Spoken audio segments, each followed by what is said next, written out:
The visuals of candlestick analysis allow an investor to see pretty much what the overall market trend is going to be doing. As we can see in the Dow, when it backed off from here, we could see there was kind of a wedge formation in progress. The 50-day moving average was the bottom of that wedge.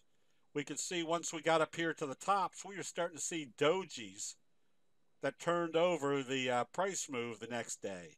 We know there's a very simple doji rule, that the price is usually going to move in the direction how they open after a doji.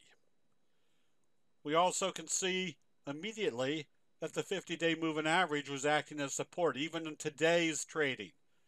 They hit the 50 on the Dow as a smack dab low of the day and came back up. Our prognosis can be that we're moving sideways, but this doesn't deter profitability for the candlestick investor.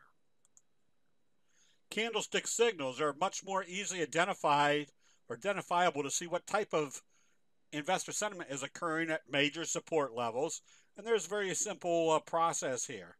Notice our stochastics are showing we're in an oversold area. The Japanese rice traders make it very simple.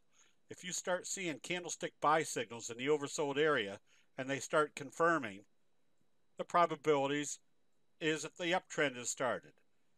Now, do we know why that uptrend is starting? Absolutely not. All we know in our analysis is that the buyers are coming in for some reason. In this case, utilizing the T-line, as we can see, which was a very strong downtrending resistance level, once we hit the 50-day or the 200-day moving average, doji, doji, doji, spinning top, and then bullish confirmation. Very simple rule. If you see a candlestick buy signal in the oversold area and it confirms by closing above the T-line, the probabilities are that you're in an uptrend. Now, does every move occur like we saw in Restoration Hardware today? Absolutely not. But the logic is it puts you in situations where you're in the right direction at the right time. The fry pan bottom obviously is a very strong candlestick pattern. You can see how it looks like a big fry pan bottom. You couldn't trade it one way or the other, but the ultimate timing is, notice when it broke out through the beginning of this pattern, that your excessive buying started. Now, once again, once that excessive buying starts, the candlestick analysis allows for very simple logic for when to take profits. Remember our simple rule: if we see a candlestick buy signal and a close above the T-line, we can stay long until we see a candlestick sell signal and a close back below the T-line. With the caveat that the further away you move from the T-line, the higher the probability you're probably going to see a pullback to test that T-line. If that's the case, we have a very simple way to start taking profits up here, even though we haven't seen a sell signal.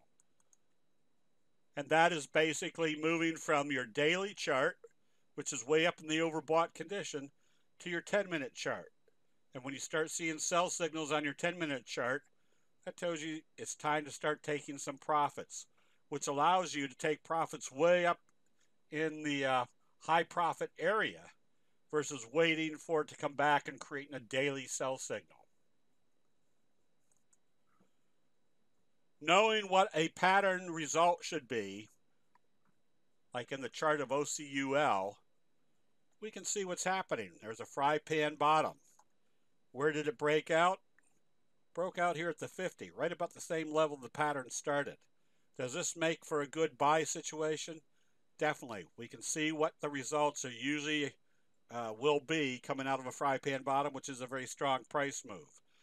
Where's our next logical targets? Seeing what's happening at the 200-day moving average. If it breaks through there, where's your next logical target? Filling the gap. These are all things that everybody else is watching. As a candlestick investor, we have the benefit of seeing exactly what's happening at those levels. That'll be it. We'll see you in the chat rooms.